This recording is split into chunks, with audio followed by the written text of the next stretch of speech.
that is putting different things in the chat box. And if your name says Shauna Kale in your picture, when you put in the chat box Shauna Kale, he's going to think it's me instead of you.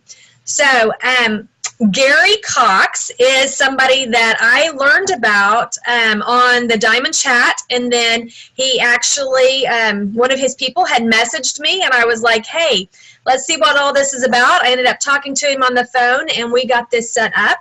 But he is going to tell us a little bit more about himself, but he is a life strategist. He helps people get over fears. He helps us see what our excuses are. He's going to help us move from maybe inactivity to some action. And so I'm really excited about what he has to share with us tonight and what he has to help us walk through some things. So remember last month we talked about believe. This month we're talking about self-worth. I feel like those two things are going to come and make more sense by the time he's done with us tonight.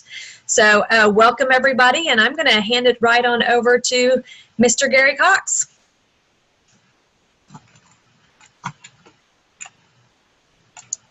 First of all, I want to thank Shauna and Sunshine for putting this together.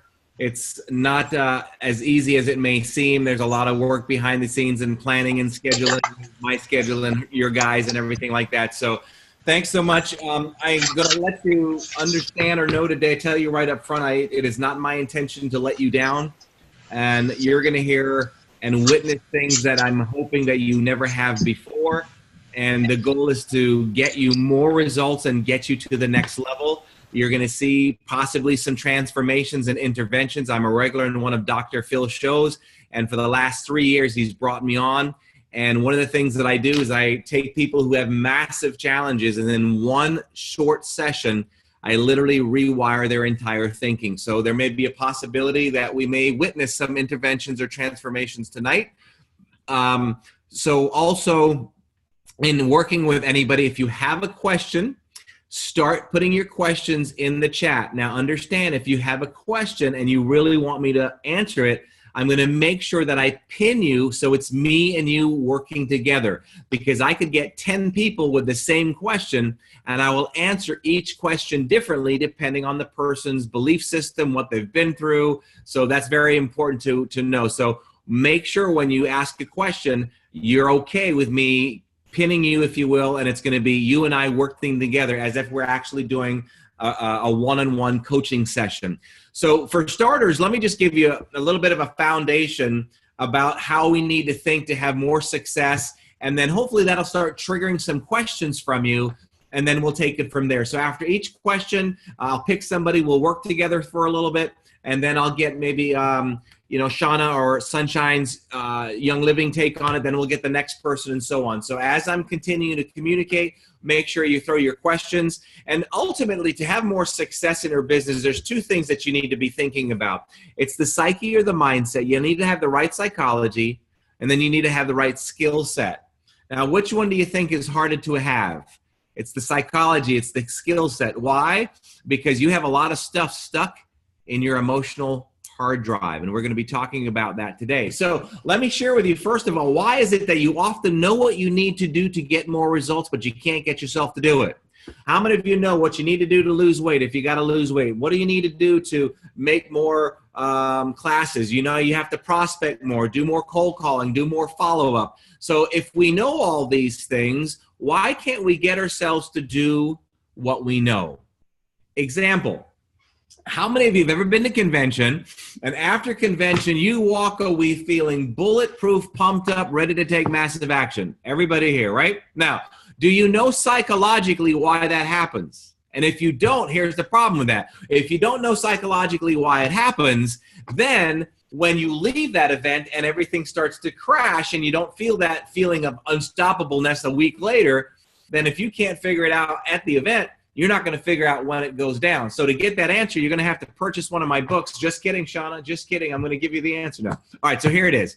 There are two things and two things only that cause us as humans to have the desire and motivation to succeed at anything. Here they are. Jot this down. Never forget it. Number one is belief. You've heard it before. But be very careful when you hear belief is everything. Ladies, belief is not everything. There's a lot of people out there, you know them, you've brought them on with you, they're in your downline. Sometimes it's even you. You believe but don't take any action. How is it then that we believe but don't take any action? Because we're missing the next link. What is it? Value. That's it. Value is the level of importance you place on something. So there's two things again, and two things only, that cause us as humans to have the design motivation to succeed. It's value, the level you place on something, and belief. So then if you know that you need to do something and you're not doing it, one or both of those things are not high enough. Period. End of story. Anything outside of that, listen closely, is an excuse. So when you understand this, you understand that it's either value and belief or excuses. Nice and loud, even though you're muted. Repeat that with me. It's either value and belief or excuses. So here's what this means. When you go to an event, right, you get this high as a kite feeling. There's two problems with this. The two problems are, number one, when you start feeling high as a kite, you don't know or you're not aware of it. When does it happen? For some people, it's different times. It happens when you purchase a ticket to an event. It happens when you get there. It may happen when you get on the airplane. It may happen when you see all the music. It may happen when it starts right away and you hear the announcer or the MC. But here's the problem. The problem is when you hear all that, you create a positive thought. But the problem is you're not aware of the positive thought. The second problem is subconsciously you allow that positive thought to instantly increase your what and what? Value and belief. Where's the problem? The problem is you're not even consciously aware of it. So as you're at an event, you keep on hearing the music, you keep meeting your friends, and you realize, oh my goodness, I'm not the only one out there. There's thousands and thousands of us, and that value and belief is just going higher and higher. It gets so exciting. You just want to leave the convention real quickly and just go to the bathroom and make a phone call and try to sign somebody up. You're so excited, right? Now what happens in the real world after an event, you have what I refer to as irrational optimism. You think everybody is going to say yes to you. So you start talking to people and you get a no, then you get a no, then you get another no, then you get a, why don't you get a real job? Two problems are happening now. Number one problem, you hear something negative from somebody. You're buying into the thought. You're not even aware that you're doing it. Problem number two, unconsciously, you've allowed it to decrease your what and what? Value and belief. What you've got to learn to master, ladies, you have to learn to not allow external stimuli to decrease or even increase your value and belief. You want to learn to do it on your own, because if you don't, you become an emotional roller coaster. You're like a kite in the wind. Wherever you get blown, that's where you go. All right? So we're going to base a lot of our chat today on that. The other thing that we're going to be talking about today is not only is it value and belief, but there's some things that have to go on with us psychologically that get us to change our value and belief. So if you bring somebody in brand new, and I have a perfect example. I just not even maybe 3 weeks ago or less, I had a Zoom like this with a Royal Crown Diamond, and we had a very interesting case on. And I was talking about how, if you tell somebody the more no's you get, the closer to a yes you are. Well, duh, everybody knows that. Now, if you go saying that to somebody, do we really expect them to say, oh my gosh, thank you so much for saving me. Now I can make 5 million phone calls today. No, it didn't work that way. But how many of you know if you made 30 to 50 more phone calls every day, you'd get more results? Yes or yes? Absolutely. So if you're not doing it, why are you not doing it? Your what and what's not high enough? Value and belief. Anything else outside of that is and what? Excuse. So the other reason, though, inside of the value and belief is maybe you were divorced 5 years ago, 10 years ago.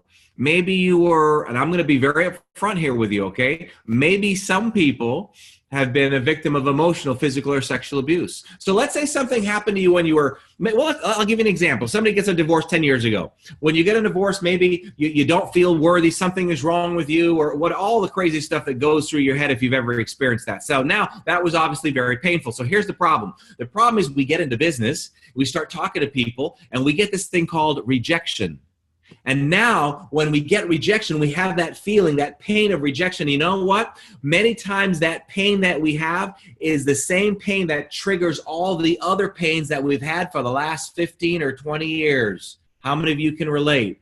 Trust me, I can relate to that. So now here's what happens. Who loves pain? Nobody loves pain, right? So what happens now is we associate pain to rejection, and we relive all of our past pains. So the last thing that we want to do is keep being proactive by talking to more people, knowing that if we did that, we'd get more results, but we're also prone to more no's than yeses. That means we're going to get more rejection. We're going to feel more pain. That's okay. I'll just pretend to be a cheerleader, and I really love conventions, and I really love Young Living Oil, but we won't do anything. All right, now let me give you an example. For those of you who don't know my story, when I was 17 years old, I was very successful. I was making over $100,000 a year. Later on, got married. My wife and I, we had a baby. Then she tells me that the baby really isn't mine. Then in a time frame of all this, my grandfather and stepfather died of cancer. My uncle was killed in a plane crash. I get a phone call from my mother to let me know my father had just been shot point blank in his chest and drowned in his own blood.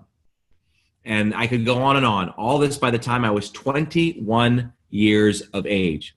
Now, I do not tell you this to get your sympathy. That's not my purpose of telling you this. But it's nice to know there's somebody out there who's experienced similar joys in life that we have, and also similar pains. So my point in telling you this is, when I went through all this crap, I was a mess. I was doing the alcohol, the meds, the whole 9 yards.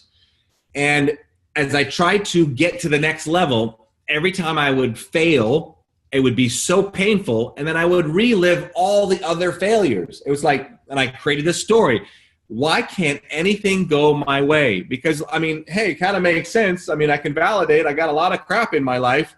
So now it was hard for me to be very aggressive and move ahead fast and take a lot of massive action, because every time I took action, obviously in success there's failures, and I just couldn't take the pain emotionally anymore. So I got obsessed with figuring this out. And if I could figure out how to change my stories of my past, I can't change the fact that my wife was cheating on me. I can't change the fact that my father was murdered. I can't change all that, but I can change the way we look at it. So now let me share with you something else, and please start getting ready with your questions, because I'm going to wrap up here and start firing away for some questions, okay?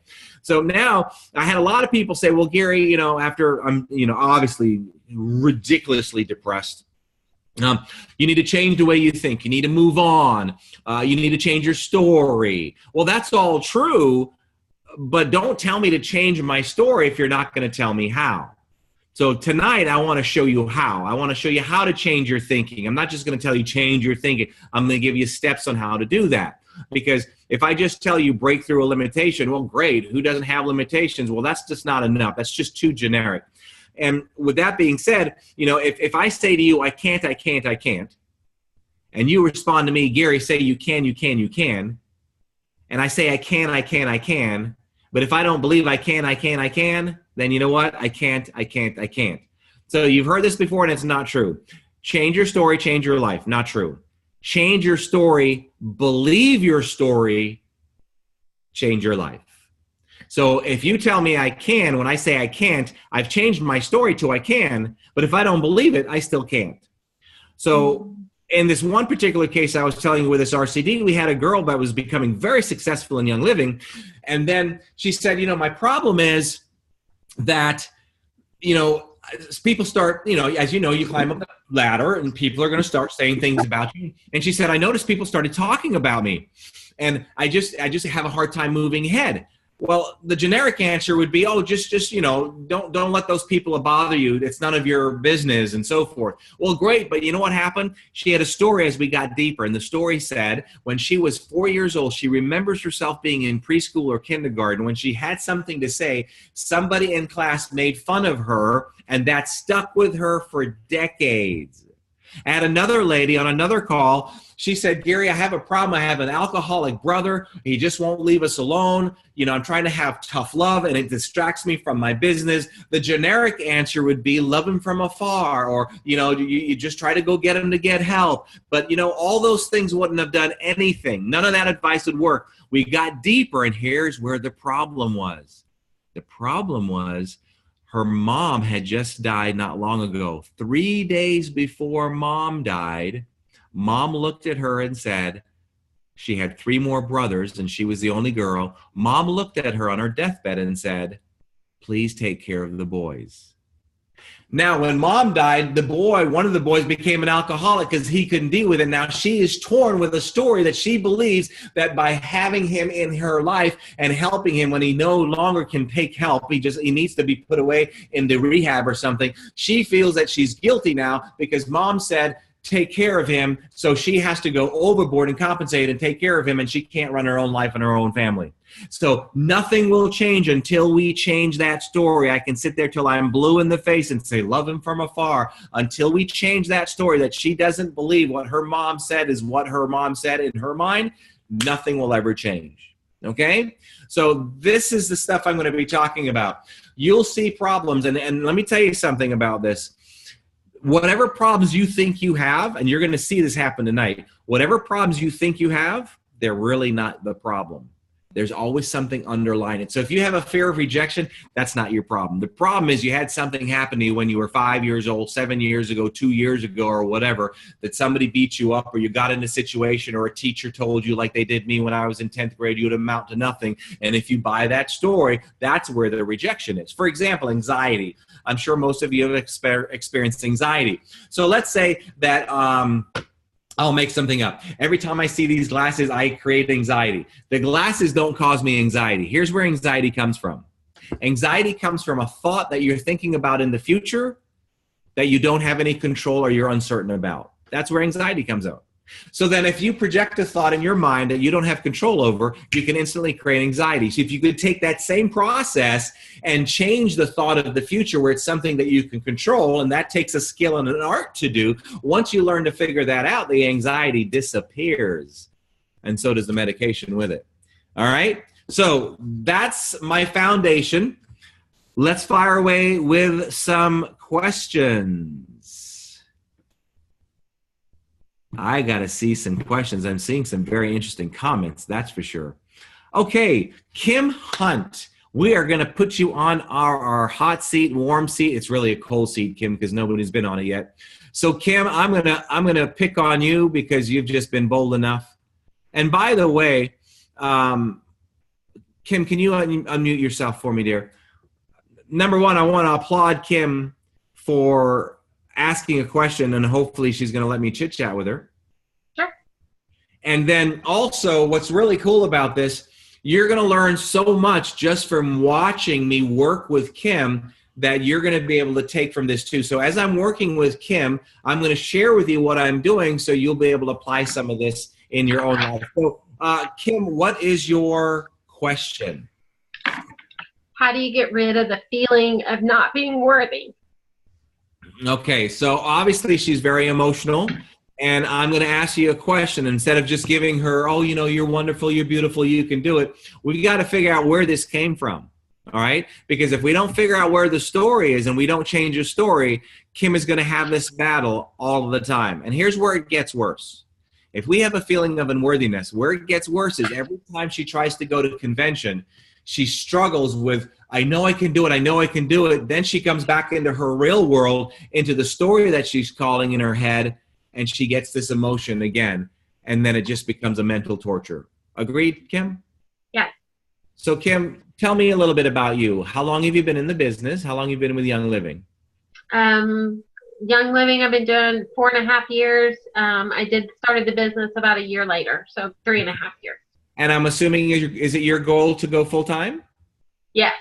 Okay. Now, I ask her that question because I want you to be thinking about this before I go deeper with Kim, is you got to divide yourself into one category or another for everybody that's here. You're either a hobbyist or you're going to be a business leader, entrepreneur. All right. So the reason I want you to figure out which one you are, because if you really are just doing this as a hobby, hey, kudos to you. There's nothing wrong with that.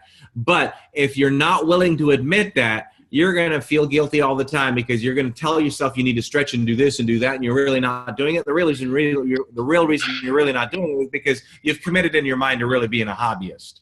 All right? So figure out which one you are, and which one do you think you are, Kim? Are you the hobbyist, or you want to really do this as a business? I really want to do it as a business. Okay, so now let's go a little deeper. Tell me where you feel this feeling of unworthiness came from. Do you have a story, something happened to you in the past? Probably my first marriage. And I'm assuming are you remarried? Yes. Okay.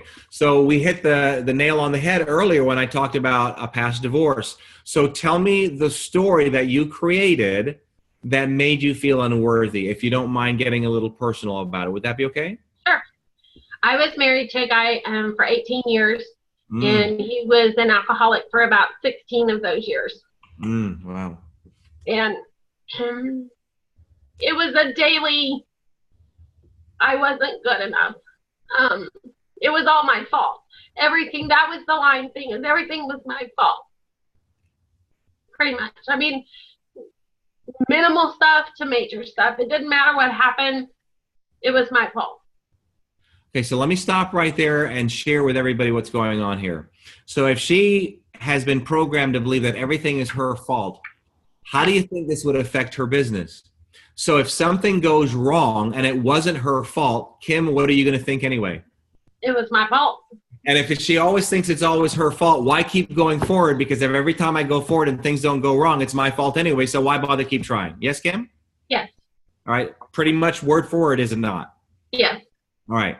So what about what he did and what you experienced made you feel unworthy? Just because he just said you can't do anything right? Yeah. I mean, it was just, everything. I mean, any struggles we had, whether it was financial or with our marriage or, with our families. We have 3 kids. And so, I mean, it was just anything. It always came back on me. Okay. And have you been remarried since? I have. And how many years has it been? Almost 12. 12 years. And where is the father of your children in their kids' lives right now? No. So you're still letting him in your life? I guess. You guess, or you're not? No, I obviously am, I guess. Yeah. Okay. So when you say that everything is your fault, now I want you to write this down, everybody. When my feelings are not in harmony with my goals, ignore my feelings. When my feelings, I'm going to type it out here for everybody. When my feelings are, Tina's on my team. Later on, you can do this for me, Tina. When my feelings, I'm typing it, are not in harmony. Thank you, typing teacher, to teach me to type. When my feelings are not in harmony with my goals, ignore my feelings. Now, understand there's a lot of different tools to getting things changed, all right? So I'm not saying this is the one tool I would use, and sometimes I take about an hour with somebody on a session. So here's what this means. Let me ask you, how do you reward your behavior when something is in your mind attacked where you say it's your fault, when you really know it's ridiculous, it's irrational? How do you reward it? How do I reward me? Yeah, how do you reward the thought that this is my fault? Everything's my fault again. Can't do anything right. I don't know. I mean, I try to fix it, but yes. I mean, I don't know really what you're asking me. Okay, well, here's what's happening. There's 3 things that you do to reward your behavior, positive or negative. And you may have heard this before. It's the words that you use, verbally or non-verbally, how you say those words with your tone, and then your physiology. So there's something that you do the moment that you feel this thought process kicks in. It's my fault again. What do? Do you throw your hands up? Do you do less activity? How does your breathing change? What do you do? I just get exasperated. Exasperated. Yeah, what does exasperated mean? Just deflated. Deflated, okay? Yeah. Show me Kim deflated. Usually crying. Okay. So this is how you reward the behavior. Now listen closely. You do, when you have an emotion, negative or positive, you're going to do one of 2 things, ladies. You're going to either ignore it or you're going to reward it. All right? Let me repeat that. Anytime you have an emotion, positive or negative, you're going to do one of 2 things. You're going to ignore it or you're going to reward it. So what Kim is doing is she is rewarding it. What we have to learn to do, which is very challenging, you must learn to be a leader of your feelings and not a slave to them. So the moment Kim has a negative feeling, instead of ignoring it, she becomes a slave to it. by caving in with emotions and crying. And what you do now, you make that belief worse and worse. You dig your grave emotionally deeper, okay? And I'm going to go a little deeper with you in this in just a moment. Now, here's another thing that's a very, very powerful concept that is a game changer. Your brain, Kim, and everybody else here, your brain is going to validate all of your beliefs, whether they are right or wrong. Let me repeat that. Your brain is going to validate all of your beliefs, whether they are right or wrong. So Kim has this programming for all these years that says everything's my fault. So now, because she has that belief, when any little thing goes wrong, her brain has got like this little radar, looks like a lot of a metal detector that says, see, that's right. I'm going to validate it because I believe that I make mistakes all the time, constantly. Everything's my fault anyway, so this must be my fault too. Does that make sense, Kim? Yeah. Now, if I made the same mistake that Kim made, I don't feel that way because I don't have that belief. I have a different belief that my belief says, you know, things just happen. That's just the way they are. And when things happen, even if it's negative, if something happens, my brain validates, oh, it's just one of those things that just happens according, you know, along our line of success. My brain validates a totally different thing. We experience the exact same thing, but your brain validates it one way, my brain validates it another. So let me ask you something. What is it that you're extremely proud of? Share something with me that you feel that you're very talented at or proud of, or some type of accomplishment in your life, Kim. Probably, I mean, I'm proud of the way that I raised my kids on my own. Okay. I mean, because it was just me and them. Yeah. And tell me, what does that make you feel like? Like I accomplished something. Okay. Now, notice she looks a little different than when she accomplishes something. Tell me again what you feel like. You feel like you've what? Accomplished something. Okay. Now, notice her face is a little different than feeling everything is your fault. Do you feel the difference? Yeah. So what you focus on is you focus more on the little scratch on your car than the entire pretty car. Does that make sense? Yeah. So this helps us understand that everything that we focus on, this is going to be something that we actually relive in our emotions. So there's two choices now she has. She can focus, and how does she focus? Every time she feels that she's made a mistake or there I go again, she focuses on rewarding the behavior instead of ignoring it. So the first thing that you need to do is you need to learn to ignore your feelings. So that statement, when my feelings, what feelings? When my negative feelings are not in harmony with my goals, ignore my feelings. Let me ask you, what are some of your goals? Why would you want to ignore these feelings of the past that tell you that you're not worthy? What are some of my goals? Yeah. Why would you want to ignore these feelings of not feeling worthy? What are your goals? When my negative feelings are not in harmony with my goals, ignore my feelings. If you don't have specific goals, there's no reason, there's no value or level of importance for you to push hard through this so you can accomplish goals if you're really not focused on them. And this is a reason why I write my goals down nearly every single day. So this is my goals from yesterday, 30 goals I write down. And then today I rewrite the same 30 goals so I stay very, very focused. So tell me what some of your goals might be, Kim. I mean, to advance my business up the ranks, and then just for my current marriage to be successful. I mean. Okay. So here's another thing. When we go through some negative pain in our life, we often focus on the pain. So I'm going to share something with you that was really hard for me to do because I wanted to blame everybody. And that's something that we all do. So what I needed to do is I needed to figure out what, for the lack of a better way of putting it, what silver lining did I take from this? What gift did your alcoholic ex-husband give to you? And I didn't want to come up to an answer with this type of question because I didn't want to give that person or all these things that I went through, I didn't want to give him credit.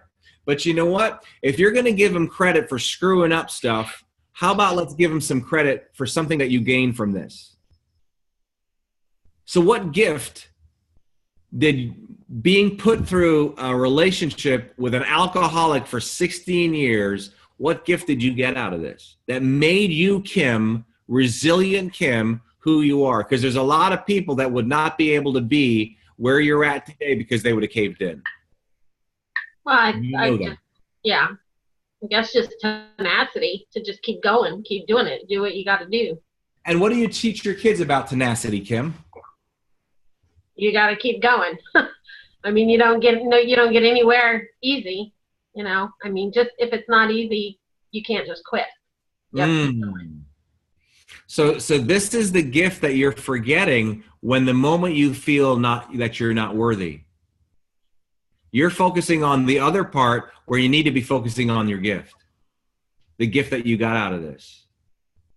Okay. Tell me more. Let me ask you this. That emotion that you're feeling right now, tell me where that's coming from, Kim.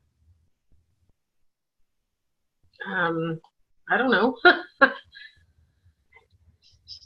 mean, what do you mean? What emotion? You had a little bit of a negative emotion or a little bit of maybe a little teary-eyed at that. I don't know. I just feel like I try and try and try, never get ahead. All right, so she did know, didn't she? She just didn't want to go there because it was too what? It's too emotional. So you do know the answer. Yeah. Okay. So what's the answer again? I feel like I try and I try and I just continue to fail, I guess. Okay. And what are you trying to do? Oh, I don't know. It varies. You know, I mean, there's like, feel like I fail with my kids sometimes because of their actions, which I know I can't control, but I have that. And then I feel like I fail with my business. Because I haven't gotten to where I think I should be. I'm just taking notes. You feel that you haven't got where you should be. Now, I know nobody listening to you can relate to that. Not one person on here can relate to that. I know. You know, everybody on here feels the same way, right? Yes. You do know that. Okay. Yeah, I do know that. All right. So let's start taking some of these beliefs that you have and just blow them away. Do you think there's a parent on here right now that has ever felt that they're failed with the way they raise their kids? Yeah, I know. Okay. So are you being reasonable? Probably not. Probably not, or you are, or you're not? I'm not. I'm not.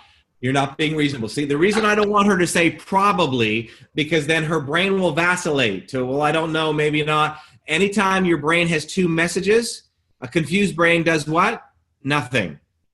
Let me give you an example. Let me hopefully relieve a lot of you parents when it comes to raising your kids. I did a seminar in Canada years ago. I'll never forget this. A very interesting case. It was of a lady in her 40s, and she told a story about when she was about 4 years old. She had an older brother that was about a year older than her. And the story went on to where grandpa would come and visit them every 3 or 6 months. And every time grandpa would come, grandpa would give them each $1. And they would go to the candy store and they would buy candy. They'd get all excited. So after some time of doing this, and grandpa comes, and they're a little older now. Grandpa gives her $1 and gives her brother $1, and he's all excited. And she looks at that dollar, and she creates this story that says, "Is this all I'm worth?" Imagine that. And for the next 40 years, this lady bought her perception because grandpa did something out of his heart lovingly and says, "Here's some money, go and spend it and buy some candy." And she, as she got older, started to understand the value of money, and she created a story that says, "Is this all I'm worth?" What's my point? If there was a book that told you how to perfectly raise a child every single moment of their day, and you did that, your child can still create a perception that you 100% absolutely cannot control. So my point here is we have to learn to just let go of this stuff sometimes, because you cannot control your child's perceptions just as much as you've had a hard time controlling your perceptions. Yes or yes, right? Yeah. Okay? Yeah. So now I want you to go ahead and start breaking up these beliefs. So the belief is, and the other thing is, before I get to that, is you don't talk about this enough, and that's why you're so emotional. So number one, you haven't been getting it out. So if you're not getting it out, when you do get it out, you become emotional. So hopefully we're getting some of it out tonight, but if we get it out and change your story, then there's no longer the need to be so emotional about it, because the only reason you're feeling the emotions is because you have a negative story that's beating yourself up. And your story says that I fail at my kids, I'm not where I want to be, and you go on and on and on. So if I bought the same story that you bought, would I feel the same way you felt? Absolutely. If I buy your story, I will feel the way you feel. Okay? Okay. So what does this mean? This means your stories are controlling your emotions. Think about that. So every emotion I feel, instead of getting wrapped up into the emotion, the first thing I go to when I possibly can is I let myself know that this emotion is coming from a story. Period. End of story. When I'm happy and excited, take a guess where that feeling came from, Kim. It comes from a what? Story. A story. So don't look at this like policemen. Only run to them when you need it. I want you to understand, don't look at somebody's story when they're negative and go, that's a story. Well, when they're positive, tell yourself, you know, that's a story. When you're happy, why are you happy? Well, you have a story that says what? And that made you happy. Why are you sad? You have a story that said what and made you sad. This is how powerful stories are. So now let's go ahead and create a different story. If you have a story that says, I keep feeling that I fail at raising my kids, how can you change that story? I have no idea. I like her honesty, because here's her challenge. If we don't know how to change our stories, then we get stuck in the old story, and then we don't make what? We don't make a change. And then if we don't make a change, we're stuck in the same hamster wheel. Everybody with me? Okay? So if your story is, I always feel I'm failing at raising my kids, what would be the positive twist on that? I guess just highlighting what I did right. Highlighting what you did right, okay? So now keep in mind, everybody, listen closely. We can get her to highlight what she did right, but if she doesn't feel it, she hasn't bought the story, so we can tell her this till she's blue in the face. Now, let me share with you something that's very powerful about stories.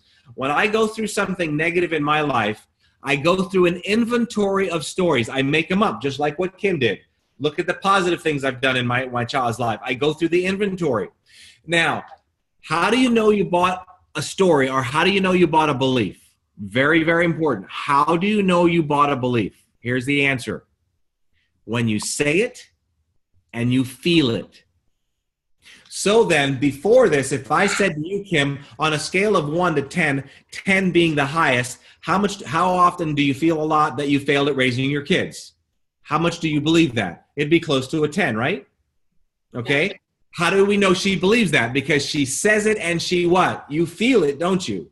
Yeah. So if we can get her to switch that, then I'm going to ask her, okay, how can we change that? Can you change it? Like, I mean, everybody, I can't control the way my kids respond to stuff. I can only do the best I can. Something like that. Throw something like that at me. Well, I can't control the way my kids, what they choose to do. Is that what But I can do the best as I can as a parent. But I can do the best I can. But I want you to write that down for me. I want you to notice something as you're observing Kim.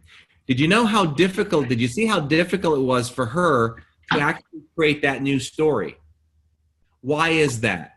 The reason is Kim, you've been stuck in this old story for quite some time, have you not?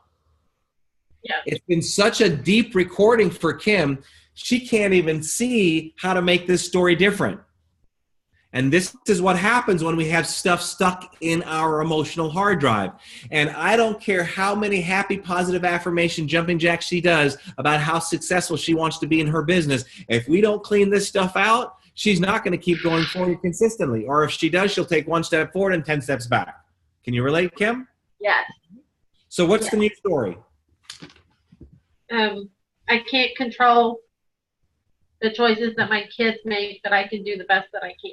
Okay, and you're allowed to cheat because this is a new story. You're not used to it, so you can look down and look at it, okay? Now, watch this. I'm going to ask you a question on a scale of 1 to 10. Be honest. You can't change what you don't acknowledge. On a scale of 1 to 10, Kim, 10 being the highest, when you say that new story, where are you at in belief? What number are you at now? Look at that new story. I don't know, maybe a 4. Maybe a 4, okay? Yeah. So here's the problem now. If she doesn't see that this is a number scale here, she will go back into the old story. So what I want her to focus on now, all she's got to focus on now is, Kim, what can we do to take the 4 to a 10? That's all we got to focus on now, because that lets you know it's all a head game. You follow me? Yes. So the same thing with you, ladies. If you can use this for anything. If you feel that for some reason today you don't feel successful, on a scale of 1 to 10, 10 being the highest, where do you feel? You're a 10? All it means is that you're just buying this negative story. That's all it means. But if you buy into that you are a failure, then why would you want to keep trying? Because you're going to keep failing in your mind. All right, so what's the new belief, Kim? I can't control the choices that my kids make, but I can do the best I can.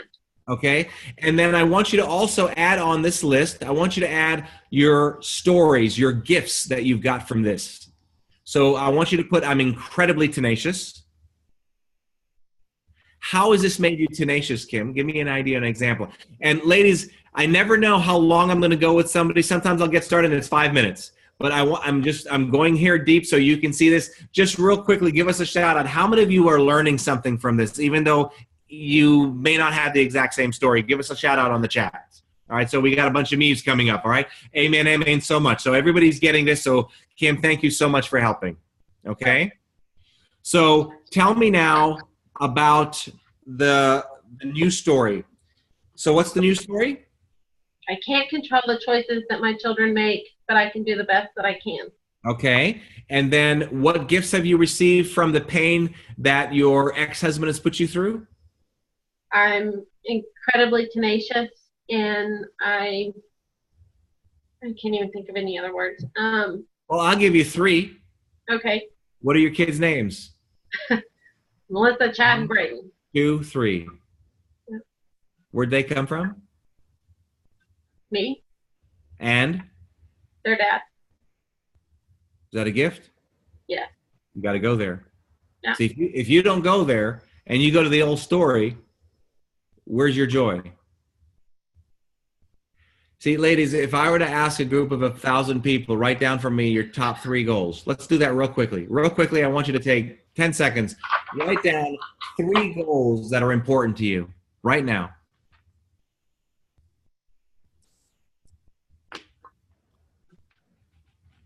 Okay? I'll be willing to bet that maybe 5% of you, if that, put down happiness. So what do you think I write down on one of my goals? Here's one of my goals I write down every day. Be kinder, humble, compassionate, happier.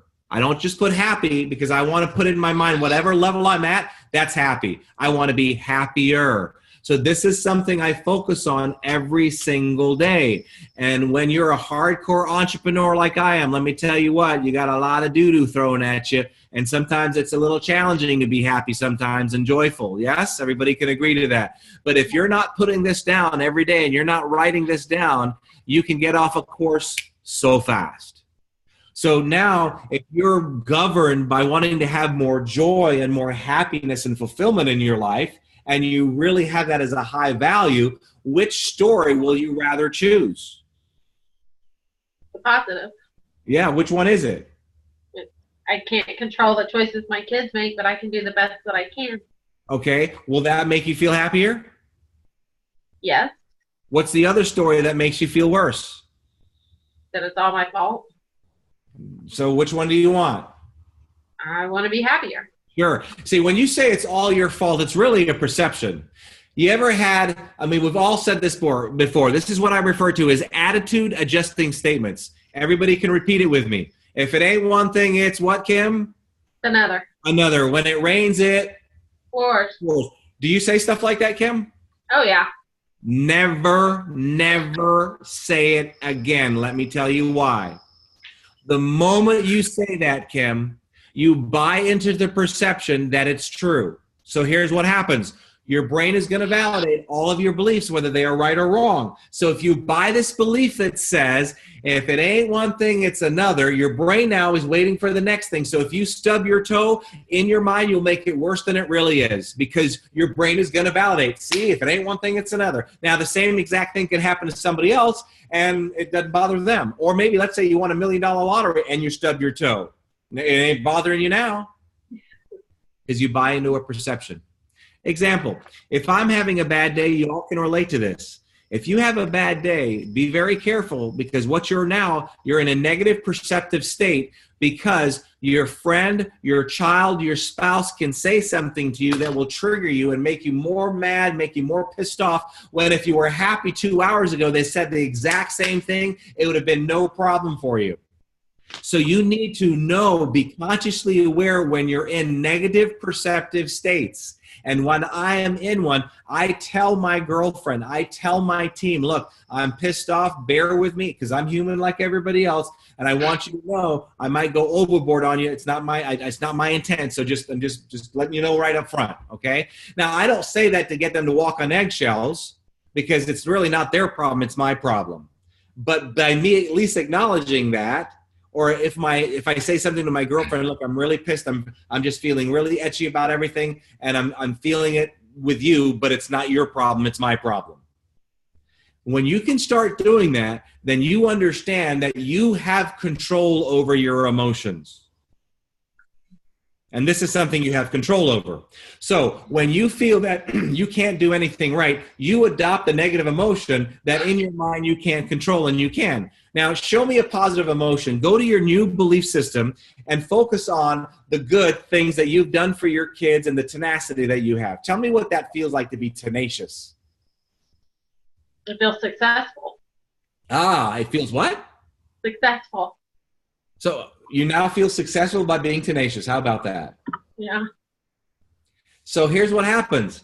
If you focused on that tenacity that you've gotten through your pain and it makes you feel successful, you sounding a little hypocritical crazy over there, Kim. Now you're feeling tenacious and that makes you successful. But if you focus on the negative story, now nothing is going right and everything's your fault. So we went from successful to everything's our fault. You feel that? Yeah. Did you feel just a moment when you said being tenacious makes you feel successful? Did you feel that feeling? Yes. I want you to go back to that feeling right now and watch what we're going to do with her. All right? I'm going to get you to switch your emotions back and forth. I want you to feel tenacious right now and successful. Show me how you would sit and how you would look at me feeling tenacious and successful. I don't know. Well, no, you do know because you're smiling more than you did when we first started. So do you feel that? Yeah. Okay, now feel that smile, feel that feeling that you have. Breathe like you feel that you are successful. Now watch this. I want you now to go back to everything's your fault, Kim. Everything's your fault. Notice what her lips are doing. They're going like this. Do you feel that? Look at her emotions right away. Look how quick she changed. Now, I'm going to switch you again. Go back to tenacious Kim. Tenacious Kim, feeling successful. Give me an example. Think about something that you did that you got because you were tenacious. Yeah. What is it? I did it. I supported myself and my kids on my own. And how many people can support 3 kids on their own? That's huge. Yeah. I want you to go back to that more positive, tenacious feeling. You're too emotional about this. You need to be stronger and feel stronger about what you've been able to succeed. Does that make sense? Yeah. Show me what that feeling's like.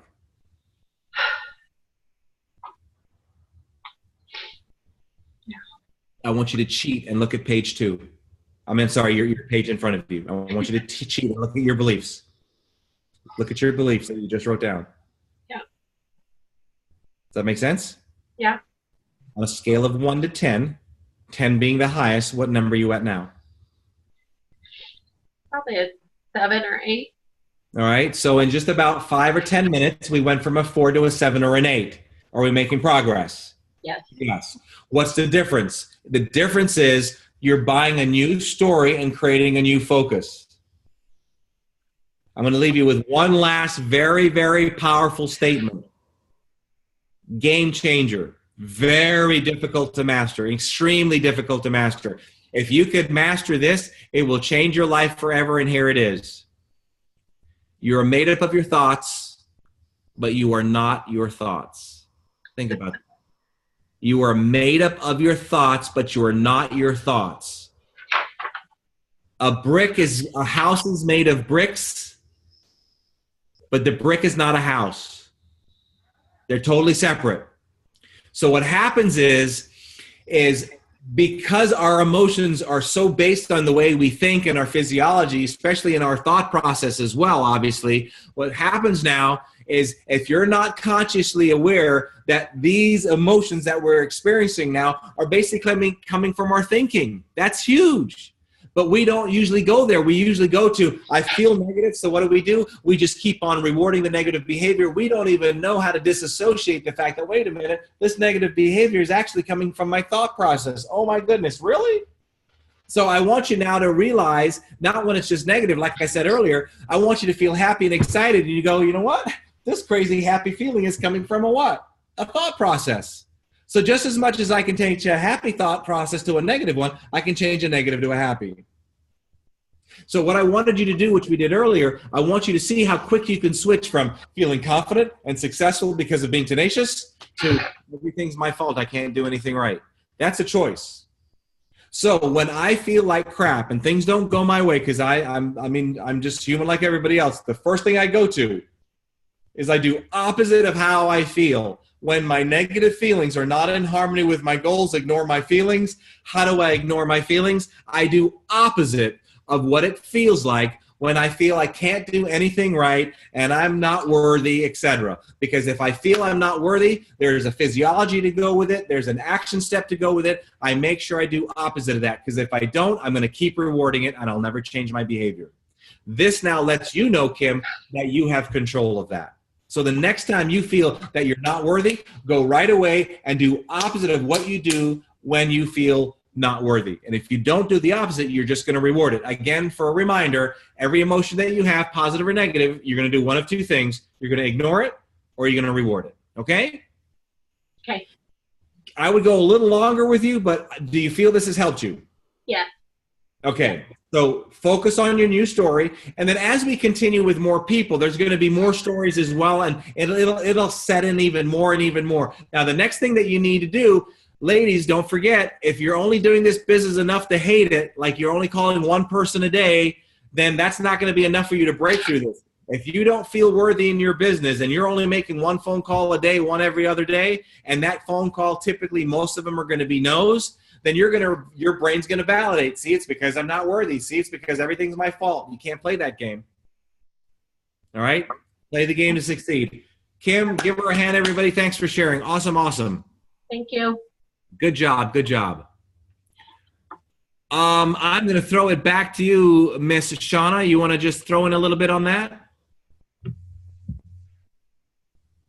I just want to say thank you, Kim. I think that that's something that all of us, we've been talking about worthiness, so that's definitely kind of helping us see that we all probably have some of those same feelings, and I'm not sure that everyone's a parent, but those of us that are parents probably definitely can feel for you there. So yeah, I just appreciate it, and I think that's going to help us in many areas of our life. Yeah, thanks for being so vulnerable, Kim. Great inspiration. Well done. Okay, who's got another question? And if, Shauna, you know anybody that's got a question that I'm not seeing or it's going up the feed, let me know. I see one here. I'm going to just give me a second to go through some of them. I got a good one here. I like this one. What about not being able to dream? Where's Wendy at? Wendy, wave at me. Go crazy in front of me, Wendy. Where's Wendy at? Wendy, Wendy, Wendy. I don't see her yet. Wendy, wave, Wendy, keep waving. I'm in California by the Golden Gate Bridge. Oh, there you are by the Golden Gate Bridge. Okay, Wendy, I got you now, girlfriend. Wendy, talk to me. So what's your question, young lady? But do me a favor, put your video down just a little bit. I'm getting, there you go. All right, awesome. We go through all this stuff of like goal finding or making goals and dreaming and vision boards and all that. And I feel like that I come from a scarcity background, and I don't ever feel like that I deserve it. I feel like that other people deserve it. And I mean, I don't mean that to be like humble or to be like, sure, I understand. I for so long I've done for everybody else. And part of that is, like there's a lot of guilt associated with doing things for myself. Sure. I've been in a marriage, a very abusive, and am still in it after 30 years nearly. Verbal abusive, situation where I identified with her much on, not deserving stuff. But I feel like a lot of times, like I don't buy into that. I'm not worthy. I'm a piece of crap. I can't do it. You never finish anything, I've heard that. I don't really feel like I buy into it so much, but I know I had a lot of emotions and, like I want to be successful. I want to overcome this, but I can't even, like dream about like where I'd want to go or what I'd want to do. I always find myself doing, thinking like what I can do for others. And I don't think that's a bad thing. But I want to work on myself so I can be successful. I want to, does that make sense? I love to have fun. I love friends. I love doing stuff. But it's like, I always cut myself short. So what would you like to dream and do and have? I mean, I want more for my family. I want to be financially free. I want to travel. I mean, first and foremost, I feel unworthy because I struggle with losing weight and being healthy. I recently resigned from my full-time position of 5 years working for child welfare, where my kids say that I just went from taking care of them, to where they were old enough to take care of themselves, and now I'm taking care of somebody else's children. But I was having health issues, and so I initially got put off for my blood pressure, stress related. And when I got that under control, I decided it wasn't good to go back into that stressful environment, that I'd work on my Young Living business. And I've, tried to make goals. I've tried to, I just tried to do better. And I just feel like that I continue to fail. And I know it's something that's stuck in there because, like I said, it affects me being consistent with losing weight, and it affects a lot of my goals. I stopped short of finishing a lot of things. So Wendy, I have a question for you. Okay. What's the story that you buy into that has allowed you to gain the weight?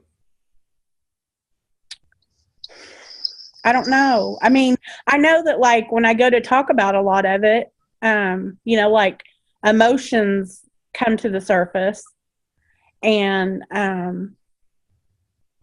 know there's a lot of crap stuffed, and I just started going to therapy, probably 3 or 4 months ago to try to work through that.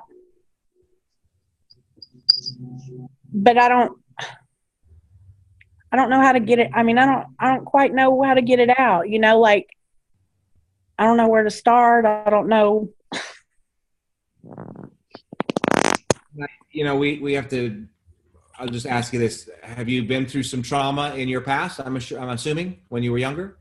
I wouldn't really say when I was younger that I did. I think it was more, when I got married. And you're in that I've lost all your lighting. And yeah, I'm walking upstairs because he's coming inside and I don't want to talk in front of him. Oh yeah, that could cause an issue. But yeah, there's been a ton of emotional stuff. I have a lot of guilt associated with not leaving because my kids, nobody wants to hear it because it's like, if you're not willing to do something about it, we're tired of hearing it kind of thing. But he's just super controlling, a controlling relationship. He's that way with the kids and everything. And that's really the only trauma that I can pinpoint. I mean, I had a different upbringing. So here's what I'm thinking. How old are your kids? I have 27, 26, and 17. How many live at home? One. 17-year-old. So would you say for most of your life that other people have controlled you? Yeah, but I think that it's just been probably the last 3 years that I finally stepped back and have told myself, that's not, I almost didn't know what was right and what was wrong because that's all I'd ever known. Mm-hmm. And when I started working in my job that I just resigned from, was there almost 5 years, I worked with some crazy cases and I got to see some stuff and I saw myself in a lot of that stuff. Mm. And so, I've not yet gotten the courage to actually leave the relationship. Because I go back and forth, there's a lot of stuff involved with that, being raised that you don't do that and coming from, a marriage where my parents divorced and just stuff in my hard drive, that. Well, here's a theory for you. See, all of us, one of the needs that we have in life is to be very certain. The more certain we are, a lot of times that can be a benefit for us. And when we go overboard, though, to have so much control in our life because we are not okay with some uncertainty, then we have other behaviors that meet that need. So my thoughts is that you've had other people control you for so long, your weight might be your only way of controlling something. And also it's your way of connecting with you because you don't have anybody to truly connect with, because we all need connection and love. But in your case, because of what you've been experiencing for so many years in your relationship, the only person you feel totally connected to more so is yourself.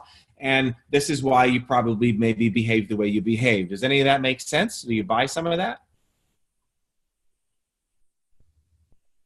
Yeah.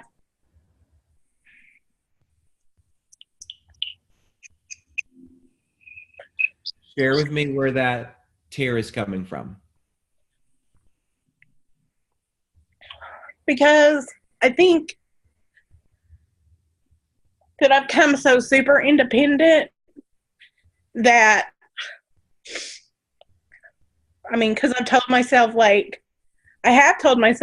I've done, I've accomplished this and I've done that, because I almost feel like I have to combat that sometimes because I don't feel like I've gotten that from anyone. And so I almost in my own I'm my own advocate. I've gone to fight for myself, and said, well, I've done this and I've done that. And, I can envision myself standing up trying to give a speech about, the good things I've done. And I don't think that I've ever been a person that, needs a pat on the back. But I know you do. When I get them, yes. When Shauna sends me cards, you cry. Yeah, she doesn't have any idea what an impact that makes. But you see, you said something that was so hypocritical. You said you're not the type of person that needs a pat on the back. You just lied to yourself, but you do. Because it touches you when you get that. It does touch me, but I think that I can still function without it. But it's like, oh, you can function, but don't fool yourself. You can't function effectively. Yeah. Because there isn't a person out there that can't feel the love and want and desire the love, I should say, of what it's like to feel appreciated and connected with and loved. Yeah. And you've shut yourself off so much that when you do get it, wow, you really react. So you're lying to yourself. Yeah, probably. Probably? Well, I just know that I can keep going. Like, I'm not going to be, like I've always said, I want to be depressed. I want to be curled up in the fetal position, but I haven't ever afforded myself. If I get depressed, it just means that I'm in a bad mood, but I'm still doing all my duties. I'm still putting on a face, and I'm still getting dressed, and I'm still going and doing. Can I remind you of something, Wendy? Yeah. You're not here on this planet to pay bills and survive. So yes, majority of everybody else is out there doing the same thing as Wendy is doing. Don't pat yourself on the back for that, because you're able to do way more and you know it. I don't know it. I mean, and I think that I've just seen here recently, the thing is I know people that are being successful in young living. I know people that have gotten healthy and lost weight. I know that it's within my reach, but it's like almost like I'm to a point like where I've never been, where I don't feel like that it is within my reach. Sometimes I get close and say, maybe this isn't what I'm supposed to do. Maybe Watch out for that story. All right. But listen, let me share something with you, everybody. Let's say we're all here, wherever this is, and we all want to go here. Here's the problem that we have. Where we're at and where we want to go, would you admit, Wendy, that gap is pretty huge, right? Right. Where you're at and where your dreams are, the gap is huge. So here's the problem. You are setting yourself up for discouragement because you're not doing anything between here and here to taste the thrill, to taste the excitement of success. Let me give you an example. When I was a young kid, I had this passion of flying, and I'm just obsessed with aviation. I fly helicopters, jets, airplanes, gliders, seaplanes, the whole 9 yards. And I remember as a little kid, as a 16-year-old kid, and you could get away with it then, you can't do it now, you put you in jail. There was no gates around airports. You just drive in, and there's a plane sitting right there. There's no gate, and I would sneak in. And I knew enough about where the battery was, where I pushed that switch, and I would hear the gyros go on, and it would just excite me like crazy, okay? So what my point here is that got me excited because I wanted to hear it and smell it and feel it and touch it. In fact, I have a program. Where's it at here? I don't even have I'll maybe find one. I have a program that I have people go on my jet for a relatively reasonable price, what I consider reasonable, but anyway. And I do it because I want them to taste what it's like. Get on a private jet. I fly them to the Bahamas. We go to Sandals Resorts. We have lunch, breakfast, and dinner. You got a full day to have me coach with you. But what I'm doing is I'm getting you to taste it. So let me give you an example. Let's say all of you ladies here lived in the same community. And here's what I would do to get you to taste some of your success so you can bridge this gap. You could save $50 each and get a huge limousine, and in a month from now, let's say you didn't have the $50. Okay, 2 months from now you're excited. 2 months from now, in such and such a date, 2 months from now, we're all going to pitch in. We're going to get a limousine. We're going to ride around the town, and we're going to drive through to McDonald's. It's the heck with paying an extra $50 for a meal. We're going to drive through McDonald's and buy McDonald's with a limousine. Something simple like that will get you to sit in a limousine going, oh, wow, this was cool, but you didn't have to spend hundreds and hundreds of dollars. Let's say you were at another level. You could get 8 people and maybe charter a yacht for $1,000 each for the whole day or something like that. But it costs you $1,000, not $1 million. You follow me? Yeah. If you would like to have your house clean and you'd like to have a housekeeper and you'd like to have a chef, why couldn't you save enough money in a month or two to hire somebody to cook for you all day Sunday and pack all the stuff in the seal meal while you're sitting there having them cook for you? There's so many little things that you can do to bridge that gap that you're not doing. And what's happening is you're causing yourself to be so discouraged because you're not tasting success.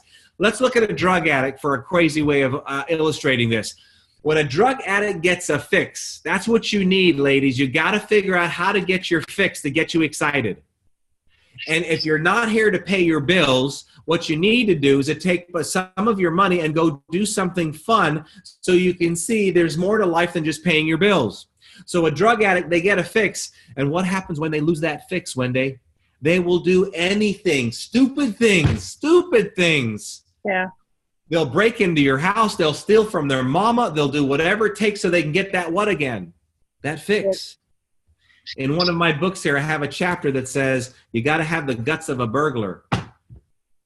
You're not having your fix. Most of you ladies, you're not having your fix. I'm a mile away from an airport. I've been flying for 30 years. And do you know, and when I'm in town, I stop and say 5 times out of the week, I will drive my car to the airport.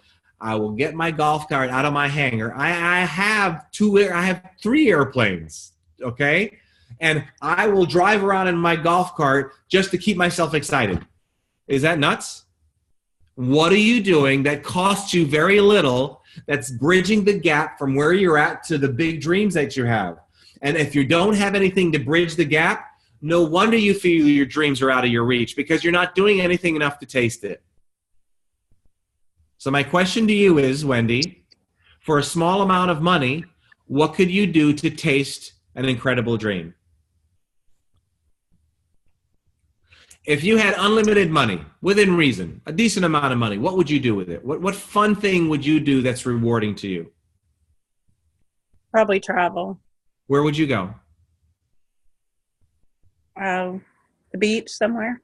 All right. Give me a name. Where you live at now? Destin, Florida. Destin, Florida. I'm in Oklahoma. Huh? I'm in Oklahoma, but I'd go to Destin, You'd go to Florida. Destin, Florida. When last have you been to Destin, Florida? You haven't? I haven't. When last have you called or gone online to see what a hotel costs in Destin, Florida? Probably about 5 years ago. Do you see the problem? Yeah. See, right now, I bet if you went online, number one, you'd be excited like crazy just to go online. You could find a hotel in the off season, and I'm going to make up some numbers, maybe $150 a night. Let's say you only went for 2 or 3 nights. That's $350, $400. And you put away, could you save $50 a month? Yeah. Could you save a little more? Yeah. So now, because you're thinking differently, if you could save $100 a month in 6 to 8 months, you could go to Destin, Florida, and you've never been there. So what you're doing is you're thinking so big, you're just throwing in the towel. And a lot of you ladies, you're doing the same thing. Because you've got the kids, you got to pay for this, and you got this, and you got that bill. Let me tell you something. When it comes to stuff like this, I had a guy that I consulted with years ago, and he was bankrupt. And I said, here's your problem, man. You need, and you're not doing this, you need to take a little bit of your income, and you need, I don't care if it's the town next door to where you live, you need to go rent a hotel, go get a hotel with your family, and go for 1 night or 2 days or 2 nights and 3 days or whatever, and take your family somewhere and have some fun. Oh, Gary, I can't do that because I still owe some creditors. Okay, well then stay depressed for the rest of your life. Why can't we just get in our head that, you know, here's what I do. When I get a chunk of money, I don't just reduce all my debt. Are you kidding me? I'll take some of that, and I have some what I call healthy debt that I use for the company for leverage. I take some of it and put it down. I'll take another piece of it. I'll go somewhere and have some fun or do something. Because if you're not doing this, all you're doing is focusing on paying your bills. You are not going to be able to dream if that's all you focus on. So my suggestion to you is you need a fix, Wendy. You need to figure out what hotel you can go to, and you need to figure out how much it's going to cost, and you need to have a little kitty that you can put it in. Okay. Does that make sense? That does make sense. On a scale of 1 to 10, how much are you feeling better now than you did when we first started? Probably 7. Probably a 7. Tell me why the difference. Just because I'm not a victim of circumstance, that I can do something different to chip away at making things different. There you go. You can do something different to chip away. And when you're doing things like this, ladies, this is how you chip away. But if you're not figuring out how to give yourself a fix, then you're going to be seeing a huge gap between where you are and where you want to be. So while we're wrapping up with Wendy, I want you to be thinking, what is it that you can give yourself a fix? I have a program that's entitled How to Live the Lifestyle of a Millionaire Now. And it's all designed, my team, I love it, Alicia, if I'm saying that right, get ready for a limo. That's how you play the game. You're getting it.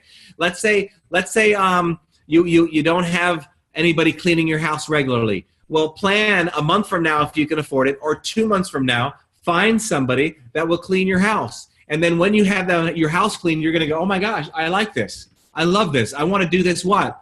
More. Well, how are you going to do it more? You've got to raise your game. How are you going to raise your game? You got to get through this junk and book more parties and more classes, more training, and keep your business going. This is how you play the game.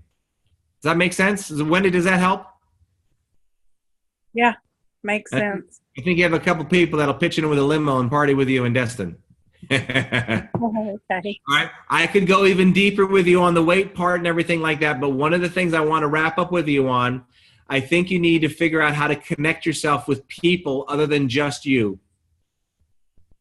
You're allowing yourself to be a hermit. Am I right? I try not to. Now that I'm not working, I try to do more. All right. I want you to do even more, okay? Okay.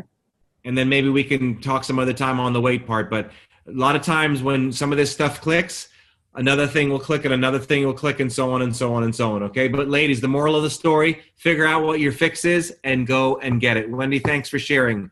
Shauna, back to you. Thank you. You're very welcome. All I can say, Gary, is now we got a lot of people that are ready to party. With you, Wendy, you're not alone. So, yeah, I think a lot of times when we don't know our why or our goals, it's hard to be working towards them. So you just sharing that and helping her to that next step is, like you said, kind of coming out and knowing why we need to get busy and be sharing about the Young Living products so that a way we can make that money to work towards the next goal. See, if you're getting that fix, ladies, right? If you're getting that fix and you want more of it, what are you going to do with your business? You have to grow it. That's the whole idea of the fix. And if you're not getting a fix, then you're not compelled to grow the business. You become complacent. And one of the reasons I'm in aviation, and I love aviation, it stretches me so much, it's ridiculous. Just to fill up the jet, is up to $5,000 just for a fill up. That's crazy. I got to raise my game. I got a lot of books to sell and TV shows to get on. You follow me? So whatever your fix is, if it makes you stretch, it can be a $50 thing. It doesn't matter. It's irrelevant. The whole idea is it going to get you to where you want more of it and you're going to raise your game. That's the whole game plan, okay? All right. Let's get some new questions here. Anybody else? Fire away.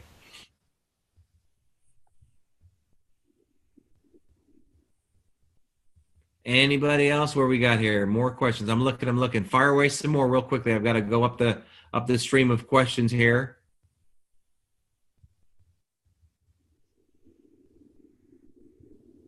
We got a lot of Sunshine still not changing their names. Sunshine, you got a lot of things going on over there. Okay. Good heavens, it's 9:30 already. Oh my gosh. Eastern time. We got a lot of fear of rejection stuff. So let's talk about that. How about that? Let's see here. We have Alicia. Is that right? Alicia, go crazy on me. Where's Alicia? Wave like a crazy wild person. Hello. Keep waving. I don't see you. Keep waving. Where are you at? Are you still there? Waving for Yes. Ah, there you are. I got you. Yes. I got you. Okay. The seat is warmer now. Fire away, young lady. Talk to me. I think for me, I don't have as much fear in my business per se, but it's more of a personal rejection, just from little sprinkles of rejection through my life. Okay. And tell me a little bit about this rejection. Where do you feel it from? What does it keep you from doing? I think that I don't know if it keeps me from doing anything, but I do think that I fear future rejection more on a personal level. You know, I know that business-wise, yeah, there's going to be some rejection, and I'm okay with that actually. But I think that it's more the personal, and it could be holding me back in business, and I wouldn't even know it. So. Oh, you'd know it. You know it in your bank account, wouldn't you? Yes. I still don't Yes. know. Bear with me. I still don't quite understand the question, though. When you say you have a fear of rejection personally, what do you mean by that? I think like in friendships, in relationship with people, you know, if I had something in elementary where I was rejected, had something as a teenager, had something as an adult woman, you know, different scenarios where the friendships just don't pan out. I think that that's really probably my biggest hang up. All right. And how do you manifest this? How do you show this? Do you just not go out? Are you not in a relationship? Does it affect your business? Give me a little bit on that. I'm very social. I love people. I love to be around people. So I think I internalize more, probably just like if I meet someone new, I want to get to know someone special, let's say. I'm just kind of maybe paralyzed with fear, like wondering, am I good enough? Because I don't know if I'm good enough to Okay. actually go forward with this particular person. So, am I good enough is a story. Yes? Mm-hmm. Yeah. Oh, yeah. So, when we have stories, remember, if they're negative and we reward them, there's always a result. Never forget this. For every belief or story you act on, you get a result. You might want to jot that down. For every belief or story you act on, you get a result. So one of the things that I do is I look at my results, and if I'm not happy with them, I try to identify and see if there's a story or a belief that's connected to that result.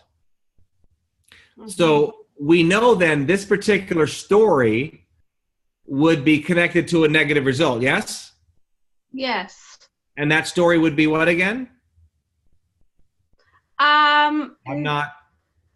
Rejection in my past. Well, you just gave me a story just a second ago, though, that I'm not good enough. Was it? Oh, yes, that I'm not worthy of the friendship. You're not worthy of the friendship.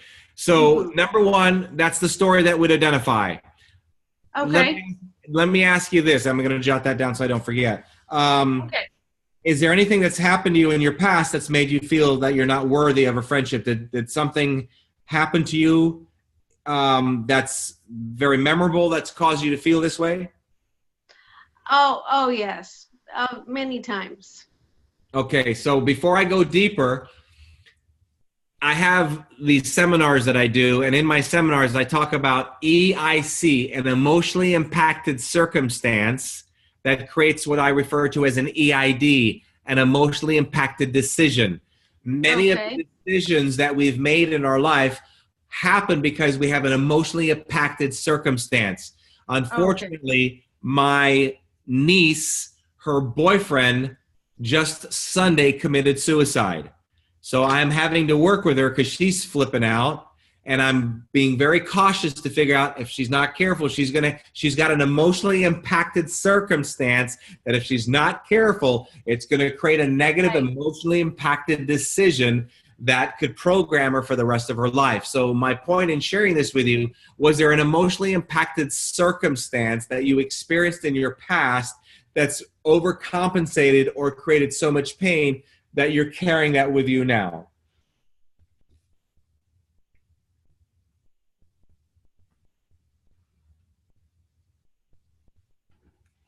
Did we lose her?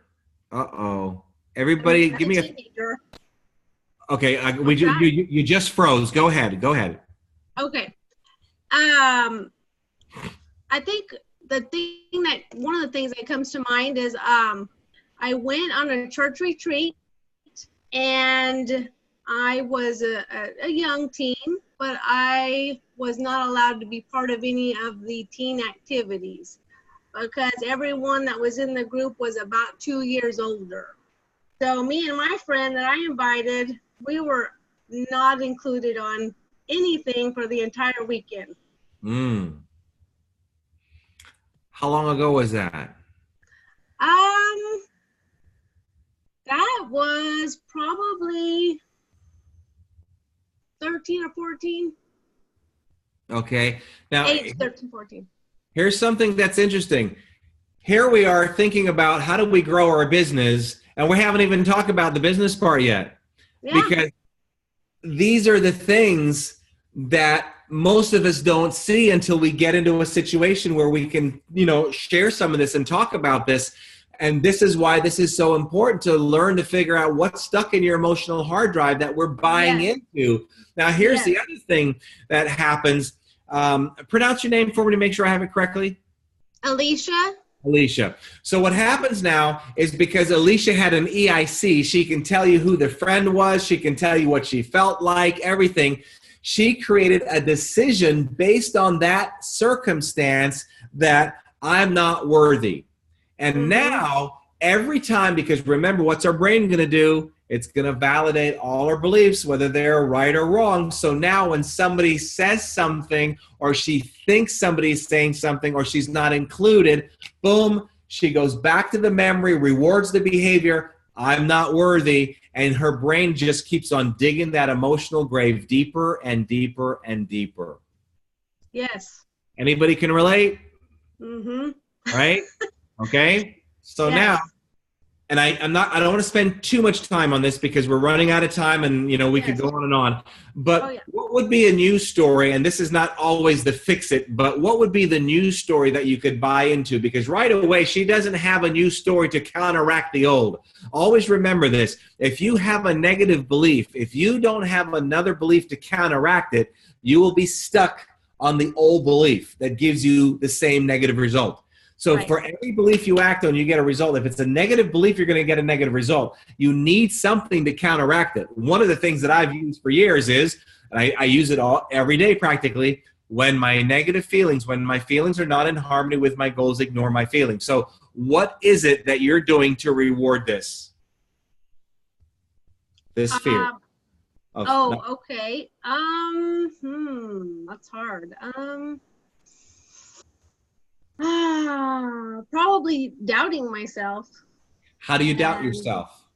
See, I want to know specifically, because I'm trying to get her to identify the specific behaviors that she has to reward this. And if she doesn't know what the behaviors are, how does she stop it? She'll just keep doing the same thing over and over. And then again, we keep digging our emotional grave. You know what? I honestly, I overanalyze. I think I just sit there and overanalyze. So now when you overanalyze, what do you do with your story? You make it worse or better?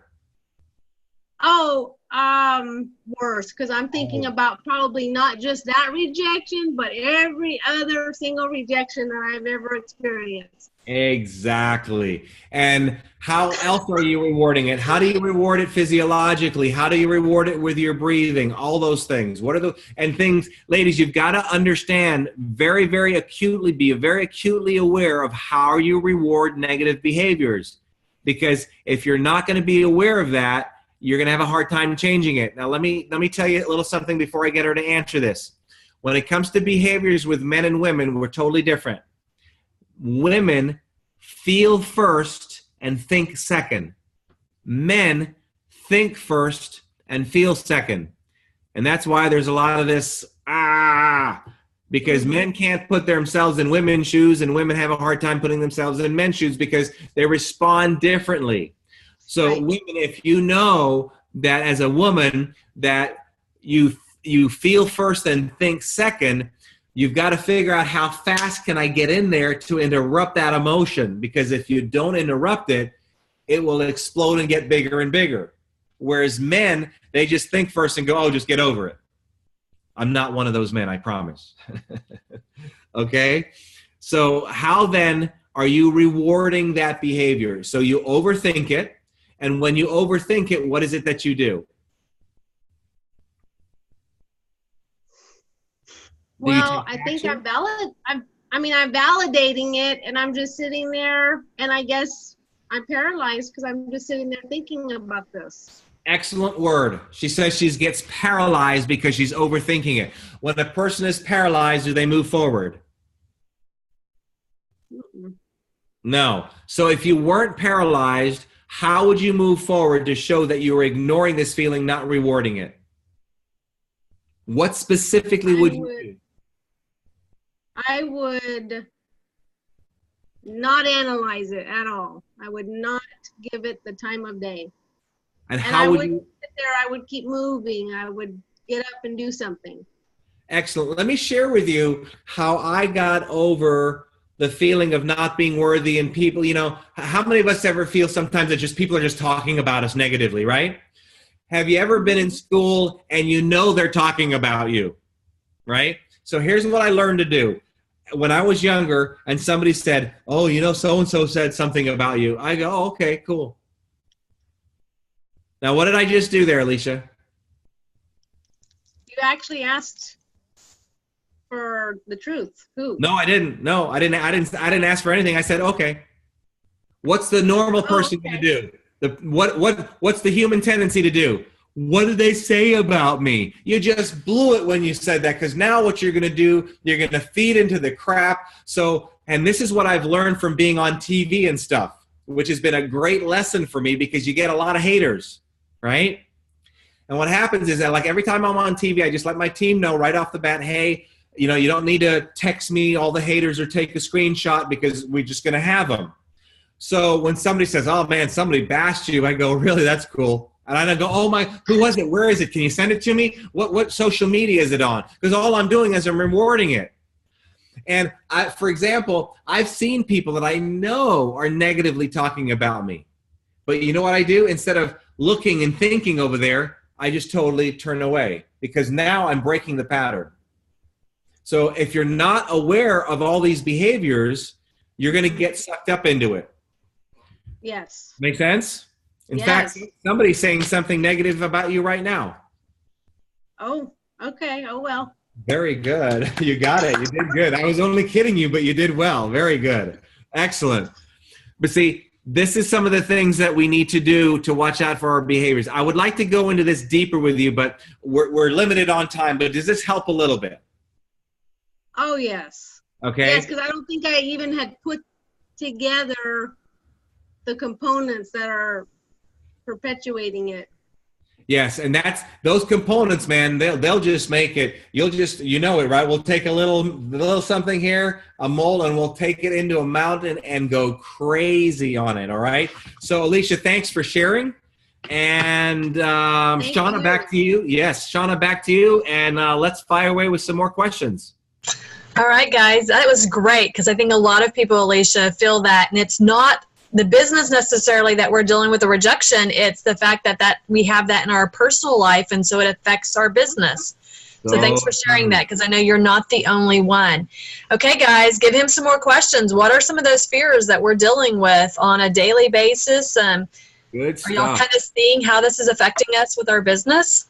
And keep in mind, it doesn't have to be a fear. It could be anything you have. If you want to go into the skills part about the business and selling, if you will, or whatever, fire away. I'm looking for more questions. Calling people, cold calls. Let's go. Let's switch gears a little bit. Go to the skills part. We've been working on the psyche part. So let's go to Mary Brewington. Mary, go crazy on me. Wave, wave, wave. Let me find you. Where are you, Mary? Mary. Looking for Mary. Mary may not want to participate. Ah, there you are, Mary. Hey, I can't hear you. You talking to me? Not yet. I got you now. I got you now. So, Mary, how long have you been with Young Living? 5 years. I've been a business builder, and I avoid calling people that I don't know. I go see people face to face. I'm okay on that. Yeah. Picking up, I have like 4 sheets of people that I could call, and I have interested by their name, would love to come to a class, And I still, when I pick up the phone, my hands sweat and I just, and I have to tell you, I was a placement counselor in my very young life getting people jobs. And I did not mind calling any company and asking them if I could schedule an interview. And now that I'm older, I guess I've had, I don't know what it is, but I look at these sheets and I think, I've got to call 30 of these people and ask them to buy my product. And I only have like 2 weeks to do this. So I've got the sheets there, but when I go to call them, it goes back to, what if they answer the phone? I love when I get the voice message. And it's terrible. Okay. Yeah, I'm real weak on the sales here. It's awful. It's awful. And remind me your name again. Sorry. Mary. Mary. Okay. So let's go on the surface. What's the real reason you're not making the phone calls, Mary? Your what and what's not high enough? Pardon me? What's the real reason you're not making those phone calls? Your what and what isn't high enough? I guess my desire to talk to somebody. I don't know. No, not quite. That seems to be the reason, but the real reason is your value and belief isn't high enough. Okay. Does that make sense? I think so. All right, we're going to make sure it makes sense. Here we go. Value and belief in what? Two things. Value and belief in yourself and in your products and or services. So on a scale of 1 to 10, how much do you believe in your products? 10 being the highest. 10 being the highest. 8. Okay, very good. All right. So we're at an 8. Okay. I really love this company. Okay. Yes. So let me ask you this. Why is it not at a 10 and why is it only an 8? Oh, some things have happened. And that's fine. I'm reserving judgment. That's fine. Okay. So you're allowing that to alter your belief. I want you to understand that. Okay. So what I'd like you to do is I'd like you to take it to a 10 so you don't let external stimuli change your belief system. Okay. Okay. So I want you to keep working on that, whatever it is. So whatever that external factor is, I want you to keep working on that, because if you don't, it's really hard to talk to somebody about something you really don't believe in. Now, 8 is still strong. 8 is good, okay? But I want you to just make sure you know the goal is to get it to a 10. All right, now, that's the products and services. So let's go to Mary on a scale of 1 to 10. Well, let me ask you this. Let me go back to your products and services. On a scale of 1 to 10, how much do you value your products and services? How important are they to you? Oh, that's a 10. That's a 10. Okay, so you're off so little. It's I don't want to say it's irrelevant, but it's not enough to shatter you where you're not going to go forward, okay? But obviously we want all 10s. Okay, so you're still, I think you're good there.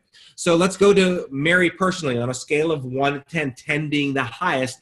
How much do you value your success? Oh, that would be a 10. I value what I've accomplished. Is that what you mean? I don't know. I'm on a scale of 1 to 10. Yeah, help me with that. Yeah, no worries. On a scale of 1 to 10, how much do you value being successful? How important is it to you? 8.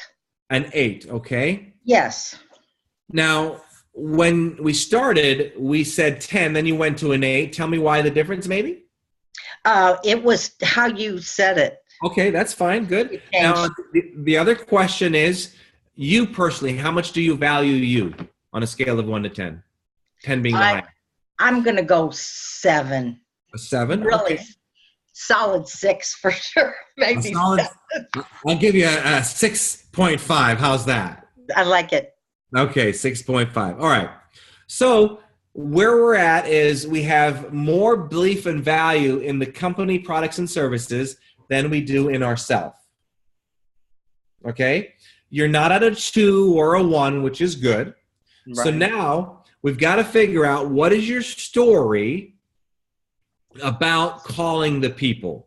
You said something to me that gave me a hint. You said one story that I think is nonsense that you want to watch out for. You alluded to maybe because I'm older. Okay.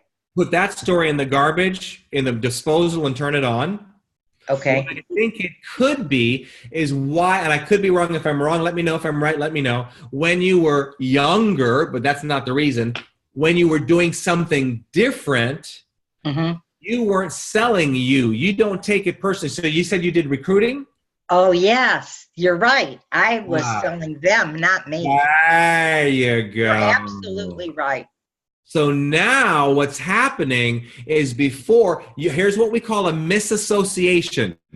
Mary associated that when she was younger, she could do this. I would make calls all day long and it didn't bother me. She created a misassociation that said, maybe it's because I'm older. Now that's beating my value up. That has nothing to do with it. So what it is, I believe, which now you agree to, is you weren't selling you. It had nothing to do with you being younger or you're older. It was irrelevant. It's now you're taking it personally, which is obviously reasonable because I think everybody here can relate to that. Yes or yes, everybody, right? So now we've got to figure out, what about you? What about this situation when you call people? Why are you taking it personally? What is it that you're going to say? And this is why I question how much you value succeeding. Let me share something with you before I have you answer this question, Mary. Let's say we have our problem X, whatever our problem is that we're talking about right now, okay? Okay. And right now, your problem is higher in value than you succeeding making phone calls. You with me?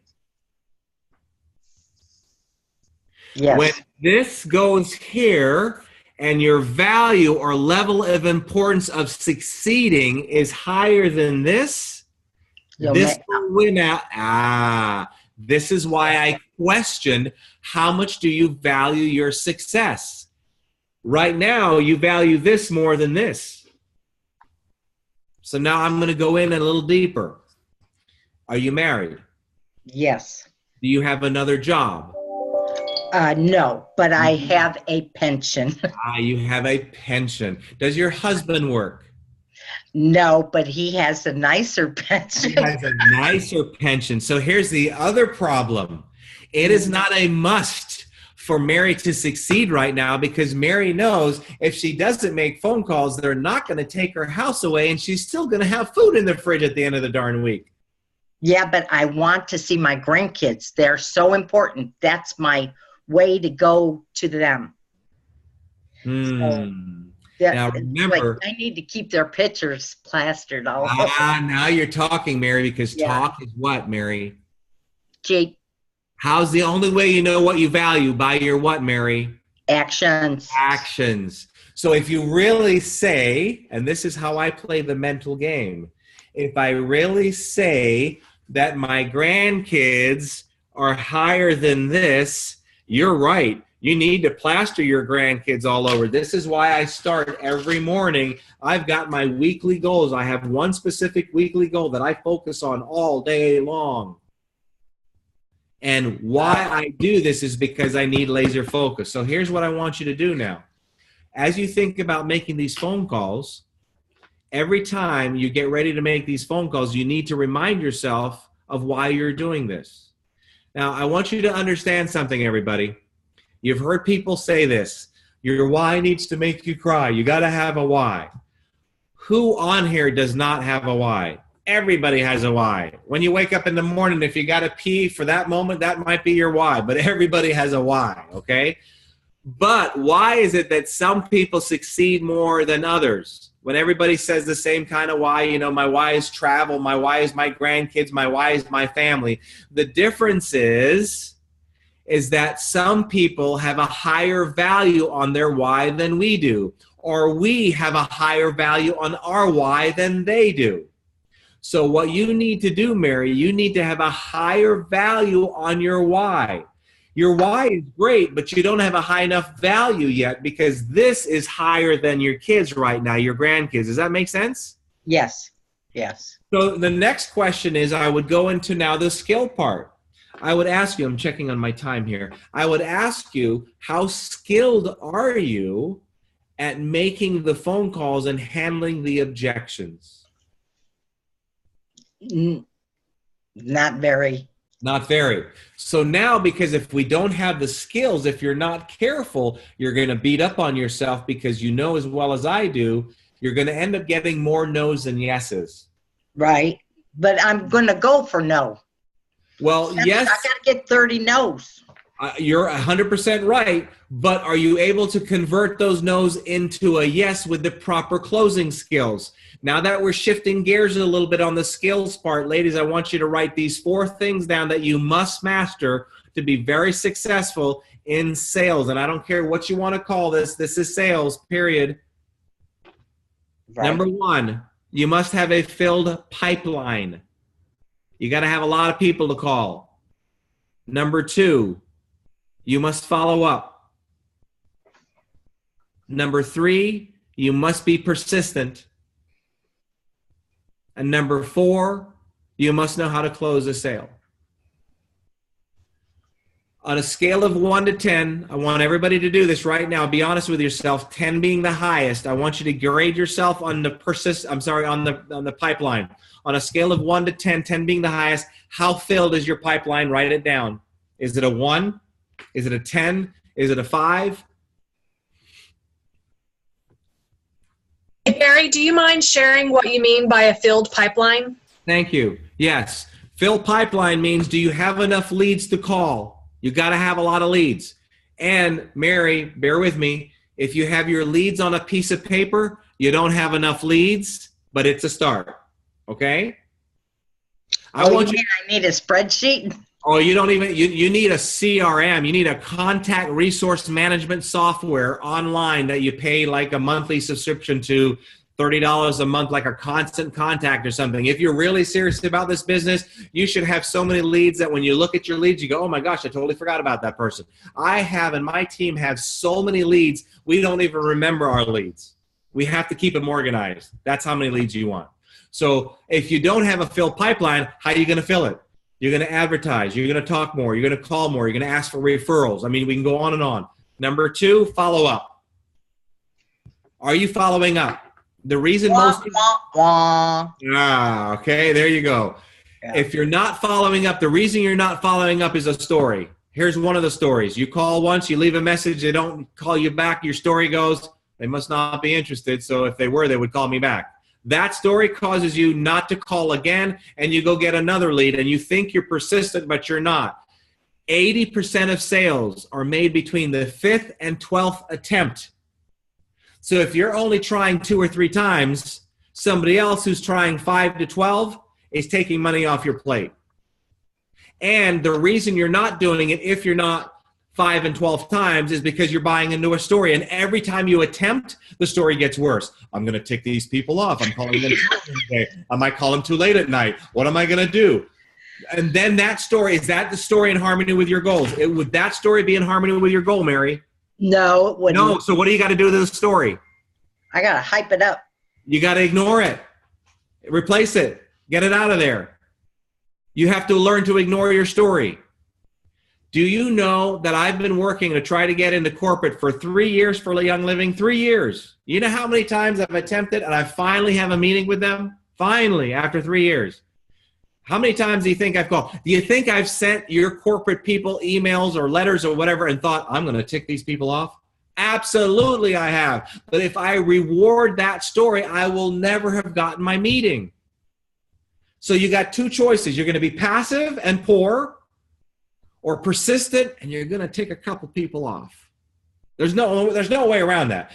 They brought Jesus Christ up on Trump charges and killed him. They killed Gandhi. Now, your career with Young Living is not going to be quite this dangerous. Right. How many of you have called somebody once and they got upset? You don't have a crystal ball. So the thing is, if you want to sit back and be passive and, maybe, look, if you talk to 10 people in a year, a percentage of those people are not going to like you. You just got to get over that. All right. The 4th thing is we got follow-up persistent. And the 4th thing is close. You got to learn how to close a sale. That's a skill. When last have you read a book on how to close a sale? When last have you watched a video on how to close a sale? When somebody says no to you, what do you say? I had one guy 2 days ago. He outright said, nope, my corporation has their own training. I was able to take that no and totally turn it around, and he said yes. Now, the other reason some people don't handle objections well because you think you're too pushy, and you don't want to be pushy. That's a story you buy in your head, and if you buy that story, will you continue to be persistent? No. Will you reach your goals, Mary? No. Write this down.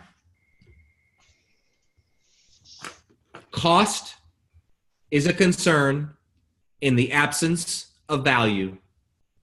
Cost is a concern in the absence of value. If I give you more value in what I offer, you will not think I'm pushy, period, end of story. It is my goal to figure out how do I push your buttons to make sure you see value. Now, here's the problem that I see with people in network marketing. If you're not careful, you think your value is this. Let me show you, all right? Here's my peppermint oil. So I'm going to try to sell you on Miss Peppermint Oil. Now, I don't know your products like you do because I'm not in Young Living, so bear with me. But I'm going to make this stuff up, and you're going to understand where I'm coming from. I am going to come to you, and I'm going to tell you how pure this oil is. Of all the companies in the world, it's the purest. Everybody else's is crap, and I can prove it to you. We go through blah, blah, blah, blah, blah. And the person listening to me is going, I don't really care. Why? Never forget this in selling. If you can figure out their pain and you have the solution, you win. Now, I'm not necessarily talking physical pain, okay?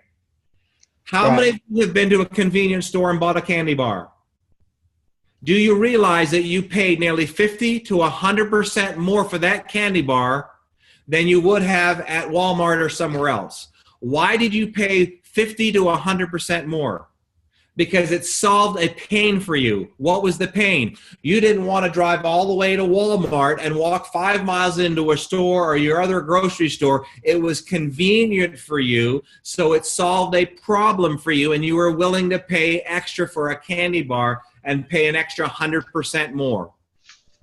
Make sense? Yes. So when you become skilled at this, you're going to be able to figure out what the pain is. And then when you figure out what it is, there's only one way to figure it out. It's what we call intelligence. I need to figure out, by asking you questions, I get intel from you, then I'm going to start figuring out where your pains are. Am I going to go to the business model? Am I going to go to, I don't know yet until I start getting some intel. Okay, so I'm going to wrap up with you, Mary, because we're out of time. Does that help you, though? Yes, it does. Okay. So I want you to beef up your skills, and then I want you real quickly, because, man, I could go on and on. You need to look at this as a job, Mary. You need to chime in at a certain time and chime out. So if you're going to start your phone calls at 9 o'clock and you're going to go to 10 o'clock, I want you to work from 9 to 10 and check out. Don't convince yourself that you're working for 8 hours and it's taking you 8 hours to make one phone call because of all the crap you got in your head. Okay? Look at this as a job. This is a job, ladies. Forget that over broke. I check in with my team. My hair is combed. My teeth is brushed. My clothes are on. I check in. My team is virtually. I check in like I'm going to a job. That's the ethics that I have. I have the work ethics of 10 oxen, okay? You got to make sure you have those ethics. Same thing, all right? Okay, that's it. Real quickly, I'm going to share with you some of my programs before we wrap up for our next segment. You'll see on the chat there. If you want to hang with me and join me on, and I'll throw this back over to you in just a second, Shauna. If you want to hang with me on Facebook, I'm at GaryCox.success, and I would love to, by the way, get your feedback. If you could please go over there tonight. And yes, I'm going to share this with corporate because I'm really trying everything I can to get in there. I want to do more with you guys. GaryCox.success, so go to your Facebook. Search and just type that in, and then you'll see a program that I have. It is a $700 program that I'm offering for $197. You'll see the link there. And this program, you'll get my program on the art of teaching and follow through. There's a lot of stuff there on that program. Take a look at that. I have a 2 live day seminar coming up in Minnesota and 95% of all the people in the audience will be Young Living. So that's exciting. I have a program in my jet. You can come with me on my jet for the day and have me coach you. I have a program in the Bahamas for 5 days. You got 5 days to pick my brain. I got a lot of stuff from little investments to big stuff. So wherever you are, whatever you want to do. So visit some of those sites, and the link for that program, we'll have that link up at least till midnight tonight, okay? Anita wants to know who's going to Minnesota, and that's going to be in Bloomington by where's that by? Minneapolis, somewhere there. Shauna, back to you, young lady. Thank you so much, Gary. So everybody, we're going to be moving over to the next Zoom. If you're part of Claiming Your Harvest with Sunshine or Shauna, you'll be able to go right over there. I have put in here in the chat just the easy meeting ID, or you can go to the Facebook groups and click its way. Gary, if you're still on here, we will make sure to put the information you have in our Facebook group so that they can get that information. Thank you. And if you want to send me an email with it all, that would be great too, Gary. I can do that. Absolutely. Okay. So do I just jump over to that other link now? If you would, that would be great. Okay. Everybody, thank you so much. It was great meeting you, and hopefully we'll see you again soon. Keep up the awesome work. Thank you, Gary. Thank you, Gary. Thank you. How do I?